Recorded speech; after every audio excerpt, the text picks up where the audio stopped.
तबारकल्लज़ी नज़्ज़लल फ़ुरक़ान अला अब्दिही लियकून लिलआलमीन नज़ीरा। यह है कि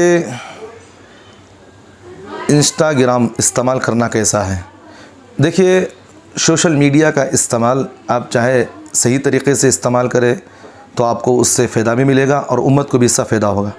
गलत तरीक़े पर इस्तेमाल करेंगे तो इसका आपका पहलाना भी गुनाह होगा और ये आपके लिए गुनाह कबीरा के एक ज़रिया बनेगा आपको। जैसे सदक़े जारिया भी कहते हैं, कहा जाएगा कि भाई मरते दम तक, बल्कि आपको क़यामत तक इसका गुनाह मिलता रहेगा। जैसा कि मिसाल के तौर पर अगर किसी आदमी ने इंस्टाग्राम चलाते हैं, भाई उसमें होता ये है कि तस्वीरें आती हैं, उसमें तस्वीर में कुछ लिखा जाता है, उसमें इस तरह की तस्वीर भेजा जाता है, वीडियोज़ भी डाले जाते हैं।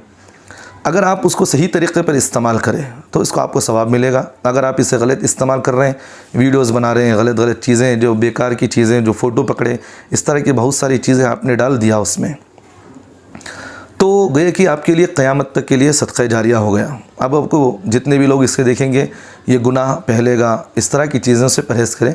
इसलिए सोशल मीडिया का एक उसूल ये बात ज़हन में रखें, चाहे आप कोई भी सोशल मीडिया की कोई भी हो, अगर खैर की चीज़ पर इस्तेमाल कर रहे हैं तो आपके लिए ये सवाब है और लोग जितने भी देंगे हिदायत रास्त पर आएंगे, इसका सवाब आपको मिलेगा। अगर ये गुनाह की तरफ पर इस्तेमाल करेंगे तो इससे गुनाह भी होगा। इसलिए इंस्टाग्राम, इस तरह की जो चीज़ें हैं, जो फेसबुक है, ट्विटर है और यूट्यूब है, इस तरह के बहुत सारी जितनी भी चीज़ें हैं, अगर आप इसको सही तरीक़े पर इस्तेमाल कर रहे हैं तो इसकी अर्निंग भी जायज़ है और आप जो इस्तेमाल कर रहे हैं इसका सदक़े जारिया लोगों को पर पहुँचेगा। अगर गलत तरीक़े पर इस्तेमाल कर रहे हैं तो इसका आपको गुनाह होगा।